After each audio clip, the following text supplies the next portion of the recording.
Thank you very much. Good afternoon, everybody.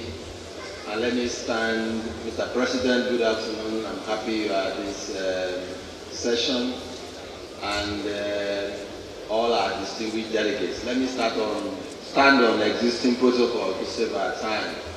I'm not supposed to deliver a paper, but just to moderate this session. And I want to thank the organizers for the opportunity given to me. You know, when Past President Diwere was talking the other time, he said that he wanted to categorize the past presidents. And I've told him that maybe I will categorize the past president. You know, they don't want to be called old past president, but some of them are old to be my father. Maybe we'll be calling them old past president and young past president, because if you say I'm a past president, I must know my category. Right, the topic we want to discuss this afternoon is SMEs and SMPs, reviving the economy to action. This is a very familiar topic and terrain to most of us here. But there has not probably been a conference where issues of SMEs, SMPs are not discussed. And I want to ask myself, why are we repeating this topic, in various forms again? But what comes to my mind is that if somebody is sick and the sickness has not gone, definitely he must continue to take his or her medicine. And I think that is why we keep on repeating this topic, because we know that our SMEs and SMPs are not where they are supposed to be. Another reason is that most of us that are here, or a good percentage of those of us that are here, we are either working for SMEs or we are SMPs, providing services for SMEs. So it is still very relevant for us to talk about SMEs, their problems and solutions. Depending on how you look at it, SMEs have been variously defined. Some say it is, in Nigeria, it is when you have an asset of between 5 million and 500 million naira, and you are employing between maybe 10 and 300 people, you are an SMEs. Both can be correct, and your turnover is less than 100 million. But the issue is that studies have really shown that a greater proportion of the economy depends upon the SMEs. In fact, over 90% of the economy, not only in Nigeria, but all over the world, depend upon the SMEs. They are supposed to be, the SMEs are supposed to be the engine of growth for the economy. And whether they have been the engine of growth or not is a different question, because of the problem that they face. And you know the problem very well: infrastructure, lack of adequate infrastructure, finance, multiple taxation system, which we discussed today, and so many others that will be mentioned today. The SMP, that is the small, medium practitioners, have not fared better themselves because of lack of technical competence or capacity and finance and many other things that have made their practice not so easy to manage. So I'm sure that our paper presenters and our discussants they have been well prepared to give us insight into where we should be going as far as SMPs SMEs and SMEs are concerned. And by the time we leave this place, I believe we will be better informed. There's with that, I think we should go straight into the business that we have for this afternoon as I call on the lead paper presenter, Mrs. Bumi Lawson, to present her paper. She has 20 minutes to present this paper. The discussants have maybe 12 minutes each to discuss or to critique the paper. And then we'll have time for questions and wrap up. Thank you very much. Good afternoon, ladies and gentlemen. I stand on existing protocol, but I want to particularly with the president of the institute. It's indeed an honor to be here. As I was sitting and this is my first presentation actually at an ICAN-ngr. But let me also first start by saying my name is Bumi Lawson. I'm a fellow of the Institute of Chartered Accountants. My number is 5535. And so it's really indeed an honor to be here to present to you. I recall ages ago when I asked a question at an annual conference such as this, the lady who was responded, "Oh, baby accountants." So today, I'm sure I'm not, but it is, I hope it's inspiring for those that are here today that maybe have just recently qualified so that they too can know that they can contribute to society and also give back at the conference. I want to talk particularly about SME, the subject that I have been very, very passionate about. And I do feel, as the past president said, the chairman of this session said, that we have spoken so much about SMEs. Why do we keep repeating it? And I think it's because that illness has not yet been cured. And I even think that we are even facing a near-death situation if we do not address those issues. Series of governments have come and they keep talking about SMEs and what they would do. So what I've done is to outline a presentation that focuses on where we are today, what should be done, and suggestions that accountants and government can do to ensure that we move this economy forward. Okay, so as I said, I will do a brief introduction where we are, what SMEs really contribute to the economy, and suggestions, and that's where I feel that we should spend more time on. I put up this number because this is the number of people we will have in 2050, according to the World Bank. One Nigerian is added every 6 seconds to the population of Nigeria. 2050 is simply 32 years ago. It is still during our lifetime.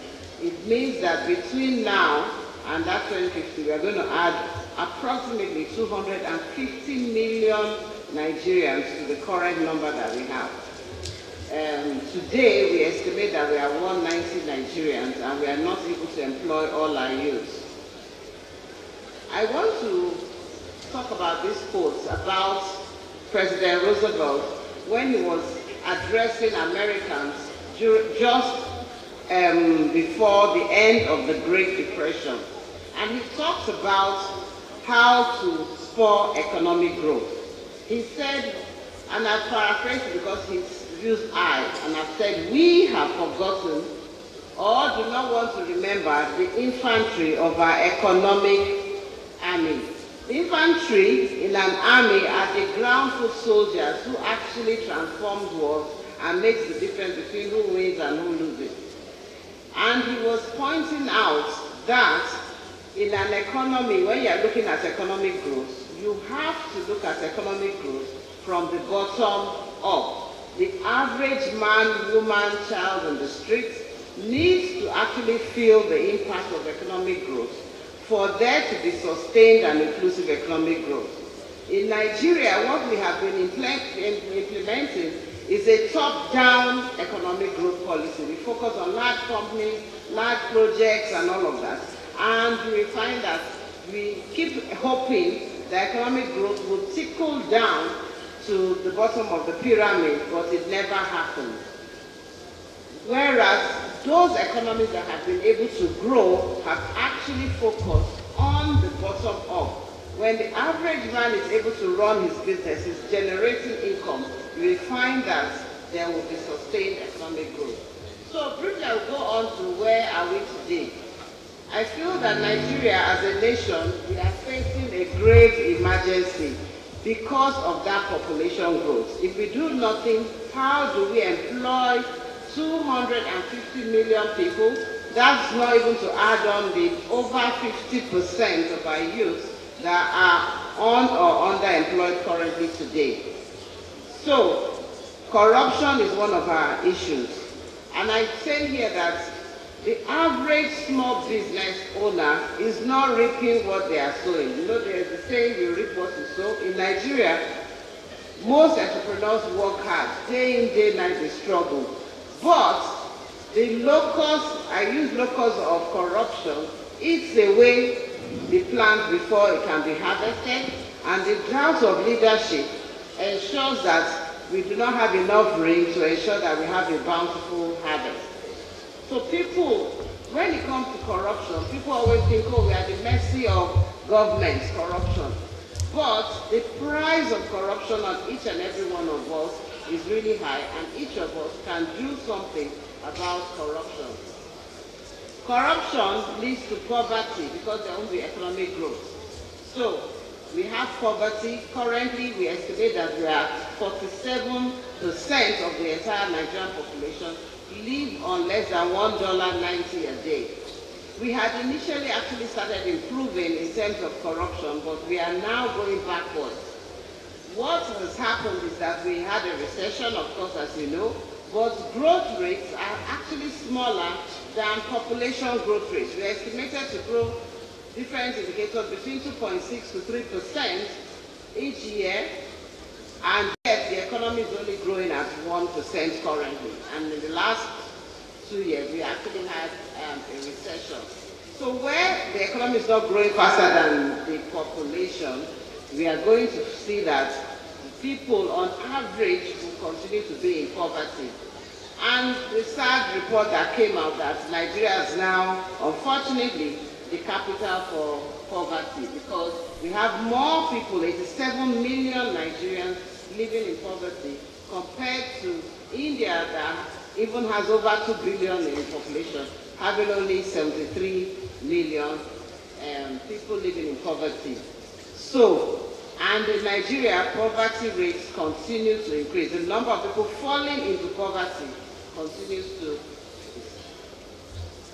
So, it has happened before where poverty eroded the wealth that we have created in Nigeria, despite all our oil revenue. In the years, when you compare 1970 to 2000, this statement says that in 2000, the average per capita was $260, which was just 1/3 what it was in 1970. So that's like going backwards, and where if we do nothing, we will be going backwards to what has happened to us before. So we shouldn't think, oh, it's something that would never happen. If we do nothing, it will happen, and it has happened before. I talked about youth unemployment. 52%, it is too high. Most economists talk about 4 or single digits unemployment. Nigeria, we're talking about 52 on and under employment. So of the active workforce of 85 million people, 16 million are totally unemployed. Of course, it shows in the streets and in the news reports. But I also want to highlight some of the things that we can do for economic growth. And really, for economic growth, it is a planned set of actions. It doesn't just happen. And usually the budget and how we spend is how we determine what is going to happen in terms of economic growth. So let's look at what Nigeria has been doing in terms of its budget. Our total budget for 2018 is 9 trillion naira. Of that, one of the things I just wanted to highlight there was that internally generated funds represented over 28% of income. Oil income, if we looked at those charts, I hope you can see them. is 2.9 trillion in 2018. It did not even cover the wage cost of governance, which was at 3 trillion naira. So if we just estimate that our oil revenue is to fund government, truly every other thing, we average Nigerians are the ones funding economic growth with our taxes, which comes in through taxes, company tax, VAT tax, and so on. Who are those that actually pay those taxes? It is these small businesses. In Nigeria, Smithson estimated that we have less than about 1,000 large companies, whereas 37 million are the number of small companies.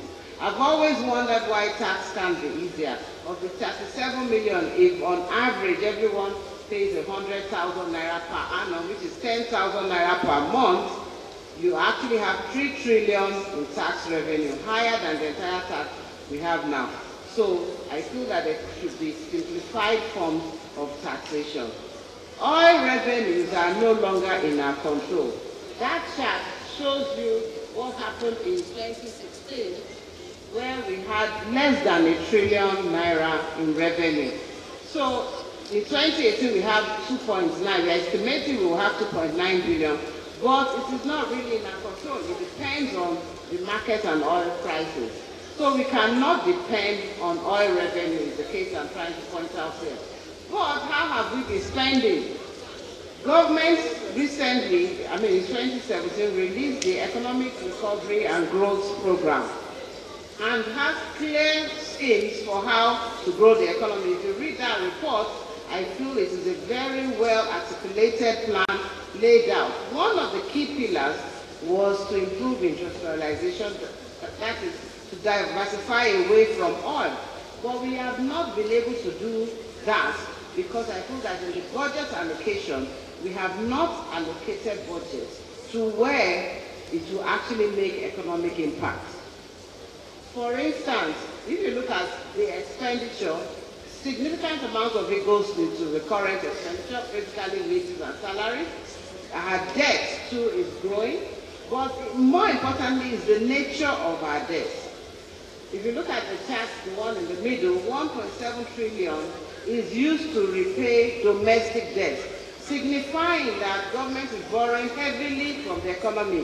What does that do? It crowds out commercial loans and equity capital that small businesses could have used to grow their business. So we are not able to actually access funds. So when people complain about banks not lending, there's no access to finance for small business, I've always said we should encourage government to reduce domestic borrowing. There's no government that does not live on borrowing, but I feel that domestic borrowing does a double damage because there was a time that treasury bills were effective rates of 21%. Why would you lend to an SME at a single digit or less when you can lend to government and go to sleep? So it's easy for you to collect savings from the masses, 2%, lend to government at 21, and nobody's lending to the private sector.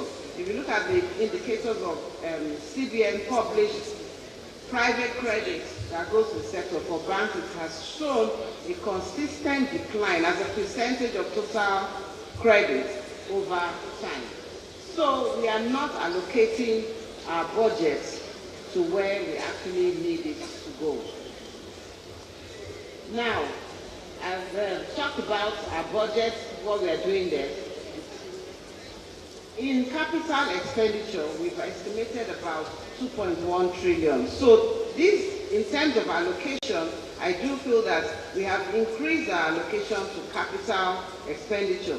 The key with capital expenditure, though, is that we should fund specific projects that lead to economic growth. So we have a strategy, which is our economic recovery growth plan, but the budget does not reflect an implementation of that plan. So we are all accountants. The company comes up with a strategy, but now does the budget just based on each department. Say you have 6 or 7 departments, so how much do you need? That's not how it should be done.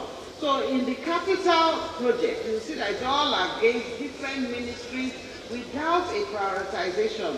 One would have expected that with the statutory allocation, for instance, you will say one of the key pillars for economic growth is SMEs, then there should be significant investment in that area, but we do not see. So this basically just shows the capital appropriation budget, a list of departments. By the time you even drill down to those departments and find out ministries what they are actually doing, you will find that it is not capital projects that are investment type. It may be, oh, I want to build an office complex, or things like that. Of course, there are some roads and there are some projects, but the point I'm trying to raise is that we are not investing enough of our revenues in capital projects that leads to economic growth. So those are some of the things that we need the government to look at.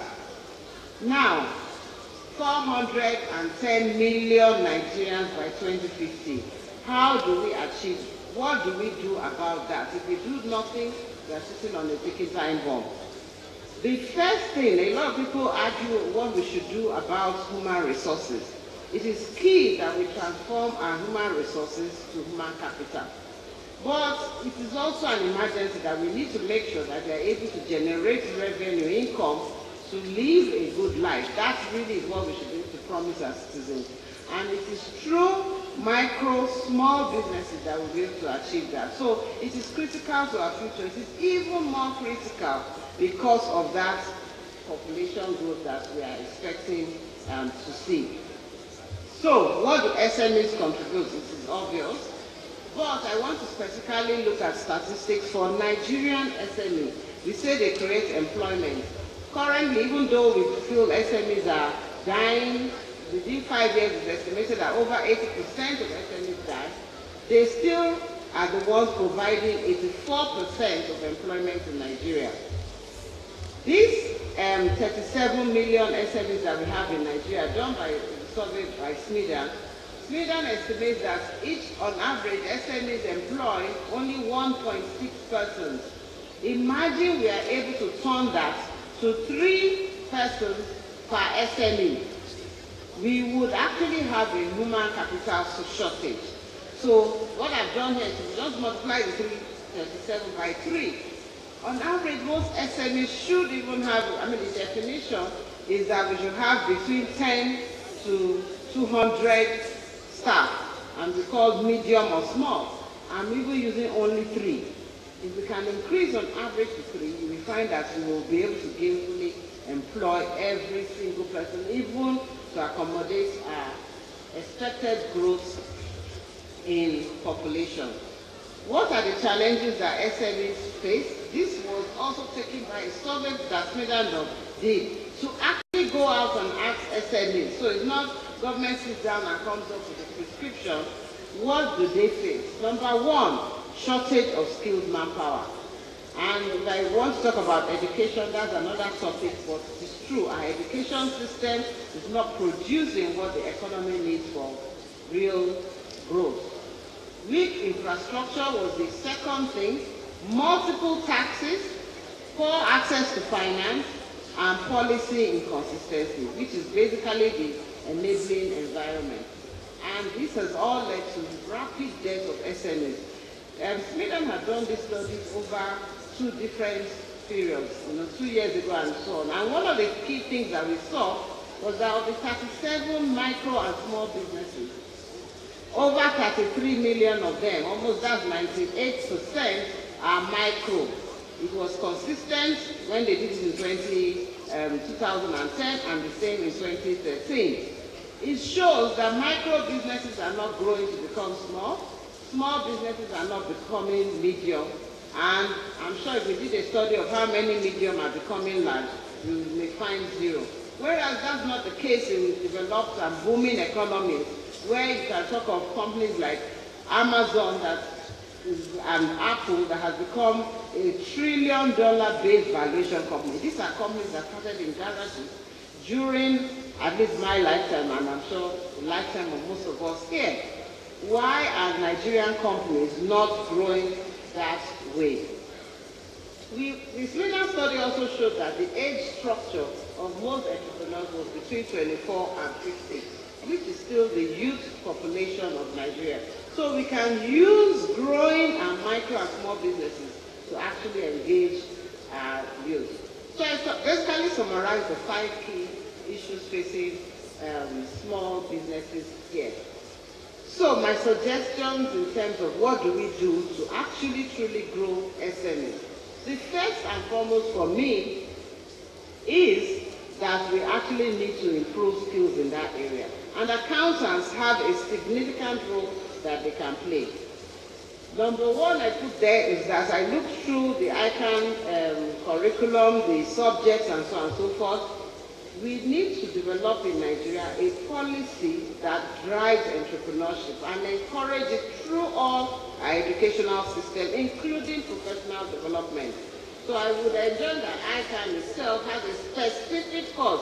I know that maybe under the subject of case study or business and so on and so forth, you will talk about businesses, but we need a specific program to drive entrepreneurship.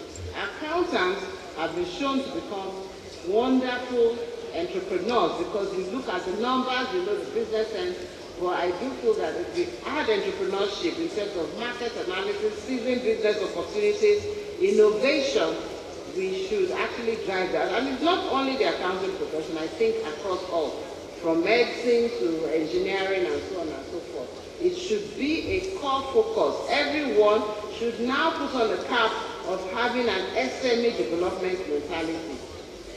Number 2, we talked about the issue of corruption. We should not be a part of corruption. Everyone has a role to play. I highlighted this issue of tax collectors because that's what a lot of SMEs complain about, that multiple taxation. And some of the consultants that we use are largely accountants. Letter A is their A. I support that we need more people paying taxes. But I do not support where one person who pays tax is now overtaxed just to meet the target for tax revenue. Let's widen the basket. If we know the CAC registers companies, how many companies have they registered? If I even use the example of 37 million. It's easy to cross-check who has paid and who hasn't.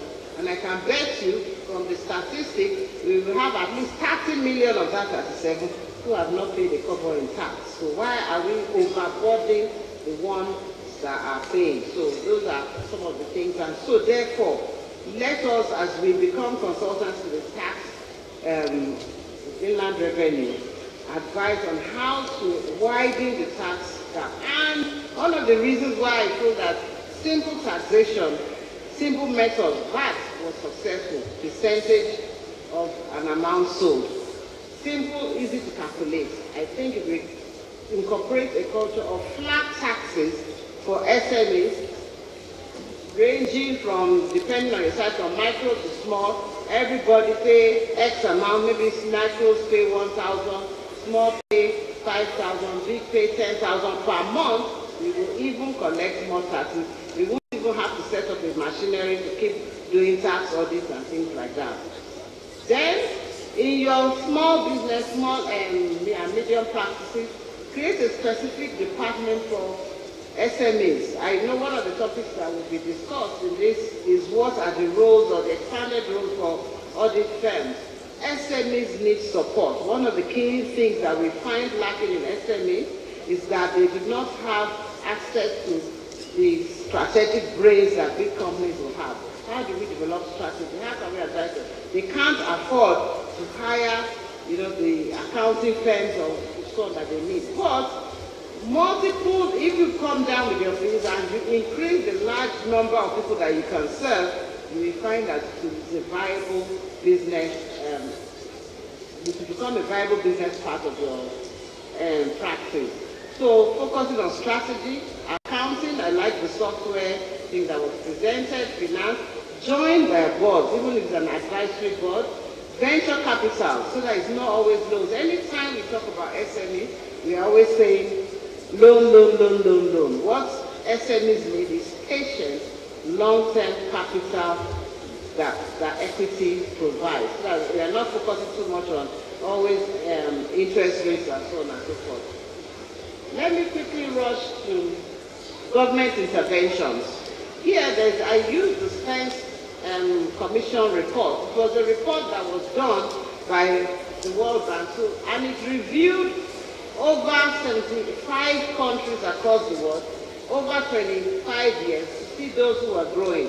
And they highlighted 13 of them that consistently grew at 7% GDP for 25 years straight, not an up and down that Nigeria has witnessed, and highlighted what was the common flavors, that were the similar traits that all of them had. The first being that there was a focus on export, that's integrating with the world, that their products become competitive. That tells you about quality, about efficiency, about productivity. Then mobility of resources, especially labor, telling you that there were competent labor, people could move from various sectors of the economy as required over that 25 years. So if it's agreed, and you are Greek economists, that's what, and then we want to go into technology, we could have adequate resources to ensure that we could provide the skills in those various sectors. Then there was a high savings and investment culture. The people, on average, were saving because government came up with different vehicles for saving, better long-term bonds and so on, but also the banking sector, investment, stock markets, and so on and so forth. That helps to ensure that there is long-term funds. So for instance, as we established the pension fund here, it was a good thing to encourage savings. The problem, though, is that when you even look at how are we spending or investing our pension funds, it is government, again, that has taken most of that borrowing. So there's not as much percentage of that has now been invested back into the economy, in infrastructure, and so on and so forth.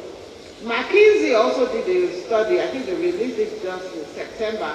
They highlighted 18 countries that had similar growth, 5%, over 50 years consistently.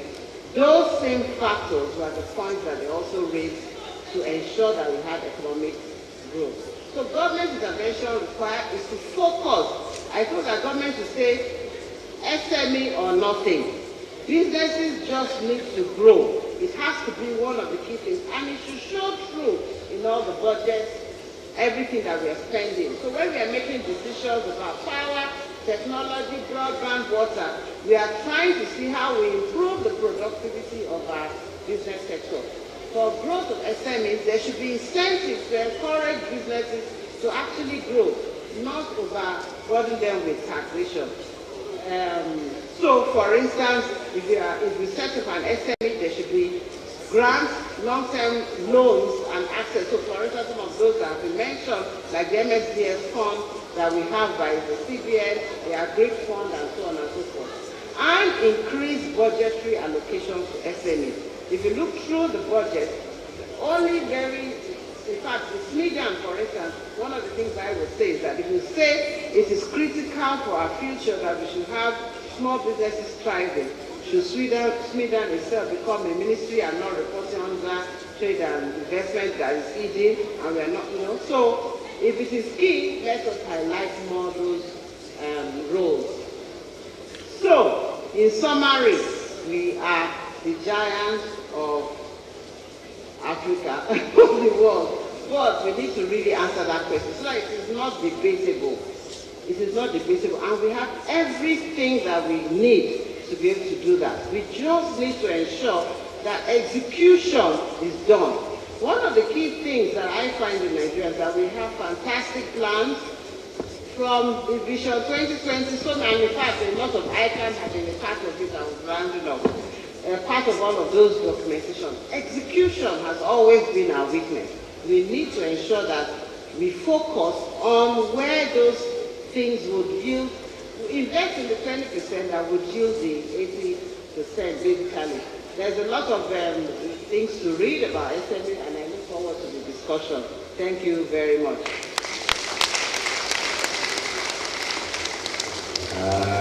Let's go to the discussants. Okay? Mr. Abuja will present your paper. Yeah.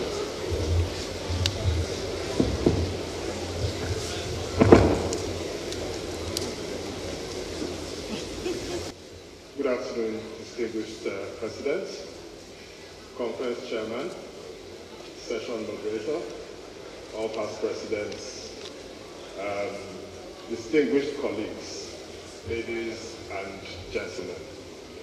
I think I'm just going to have to crash through the presentation because I don't know how this can be done in 10 minutes. Okay, but what I'll do in summary is sow seeds of thought, both in the minds of the SME owners and especially in the minds of my constituency, the S and M practitioners, the small and medium practitioners, and indeed practice in the whole of Nigeria.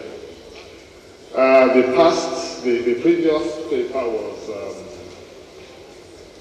it's just going to make it difficult for me because sometimes when you present after such an erudite presentation, it makes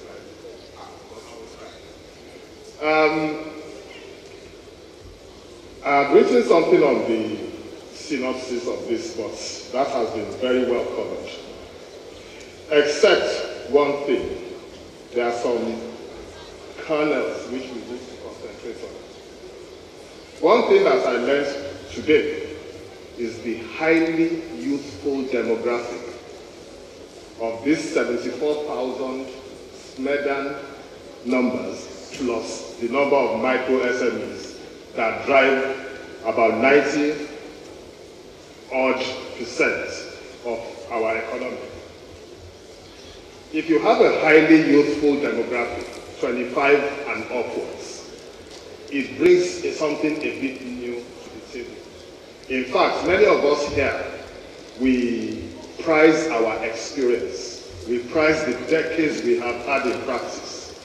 But when you are dealing with a youthful demographic, sometimes that experience may be a weakness if you don't understand today's demographic.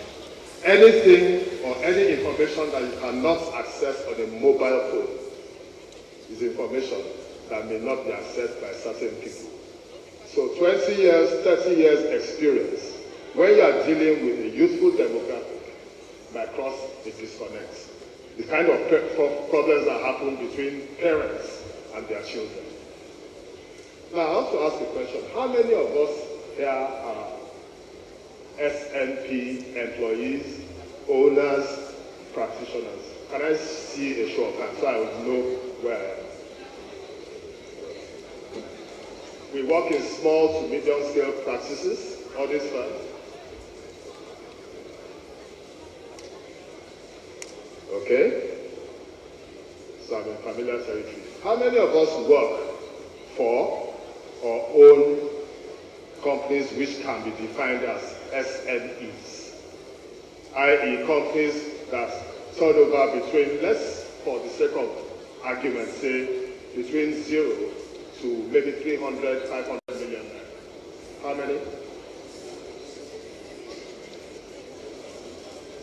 Okay. I know a lot of people are shy there because if you're not working for an SME and not working for an SME, how many of us here are in civil service? How many of us are in academics?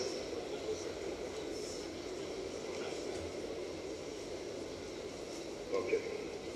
The picture that we can see is that regardless, like in any slice of Nigerian population, there's still a high or relatively high number of SME practitioners, SME owners, and even within our accounting, audit, professional constituency, a high number of SME practitioners.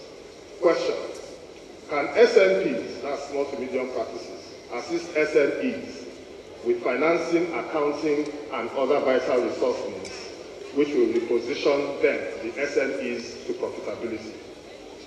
Can anyone give me a short answer? Can SMPs make SMEs bankable? Yes or no? Yes or no? Yes. Yes or no? Yes. Okay.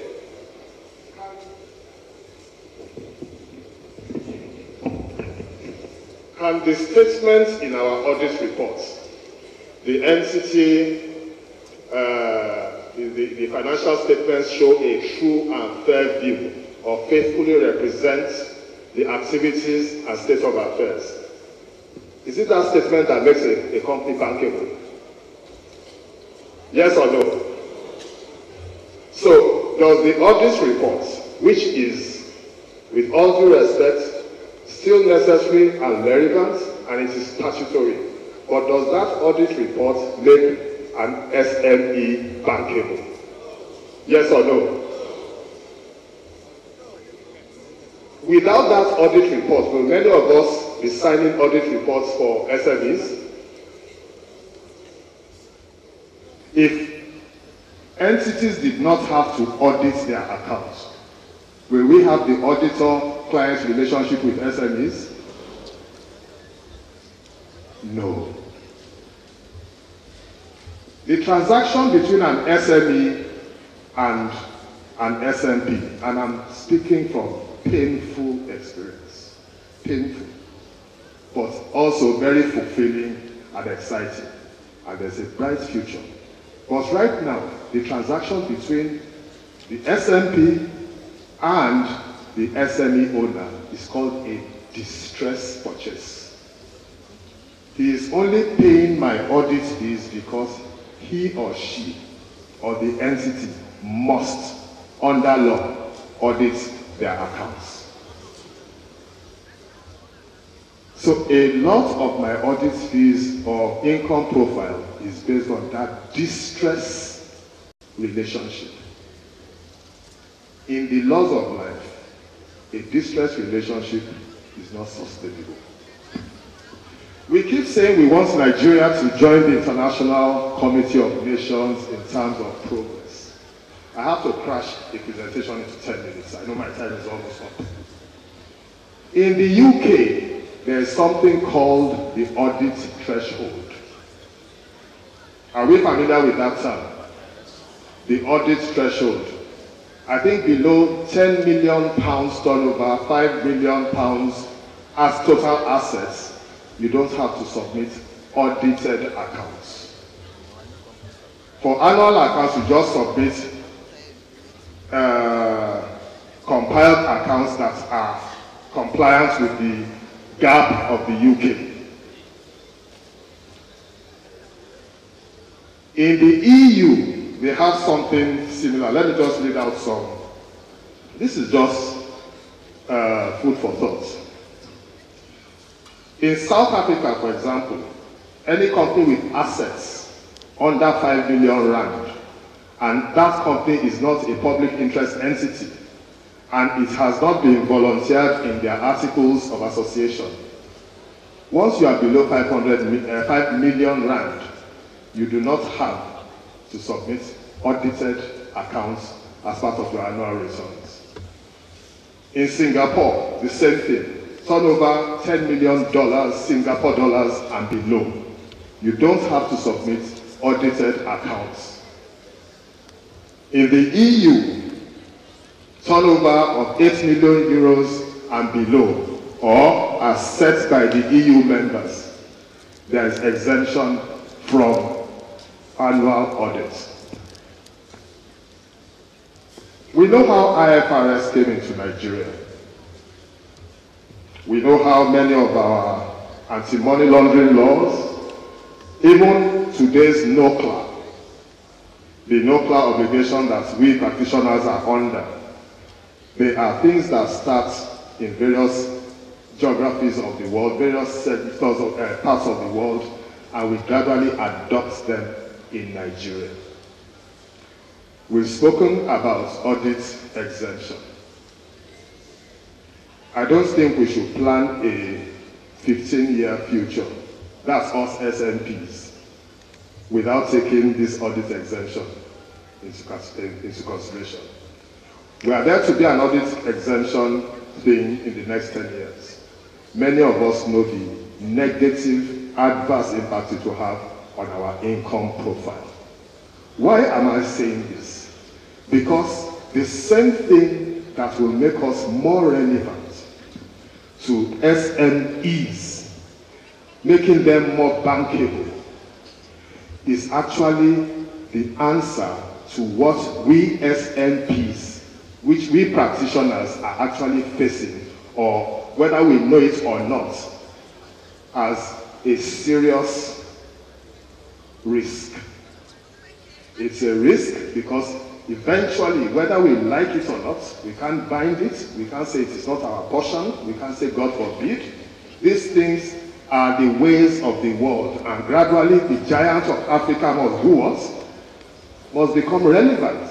So it means that we need to plan this kind of future. Good news, to make an SME more bankable, the SNP has to be able to provide advice beyond faithfully represents and true and fair. So we see that there is a nexus of destinies. To make us more relevant to the SMEs, it means we need to go beyond. And I speak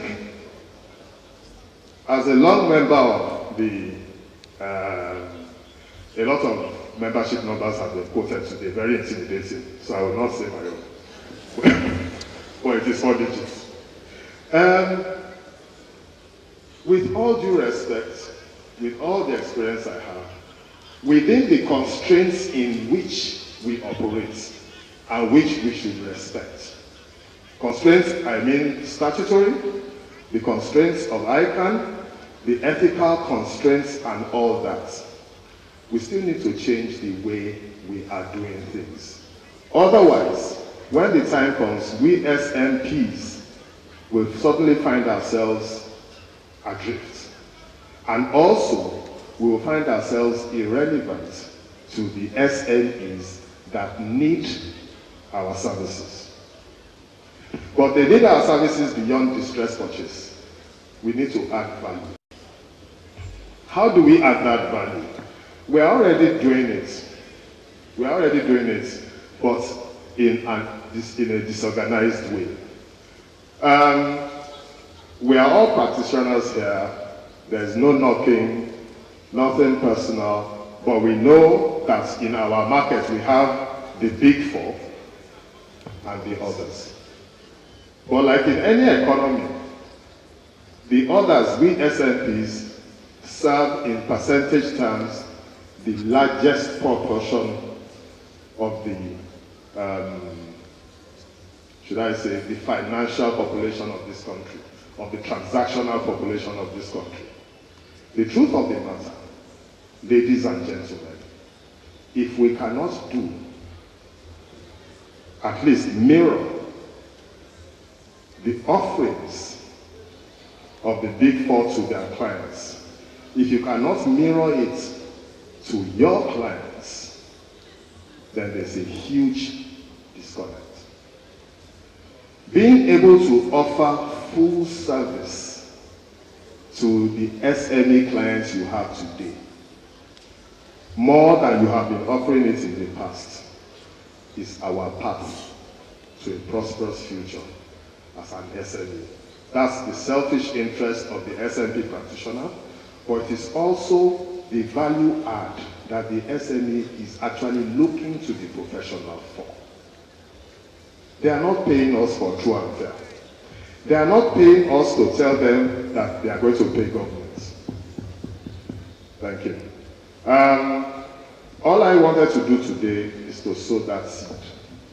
But we have to do more than we are doing as SMPs today for our clients to make them more bankable.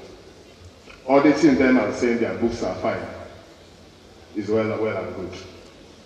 But are we giving them advice concerning their cash flows for that year? How they could do things better? Are we giving them corporate governance advice?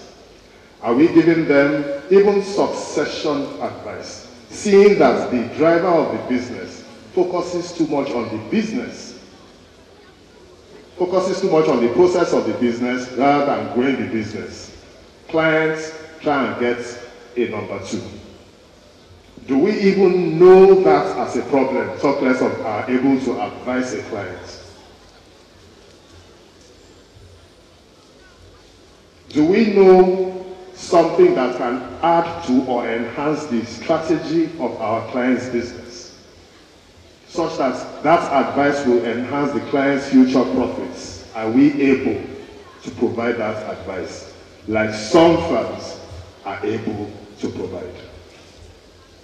The answer to those few questions, to those seeds, are where our future prosperity as SMPs lie, and where, more importantly, our relevance to the SME, to the SMEs lie.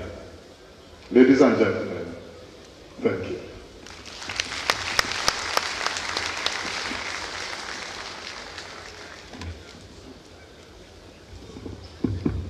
Thank you very much, Mr. Abuja, for that seed that you have sown.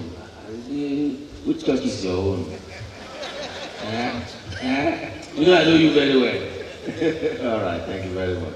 Let me call on my brother to present his paper, and Adi Ali Muhammad.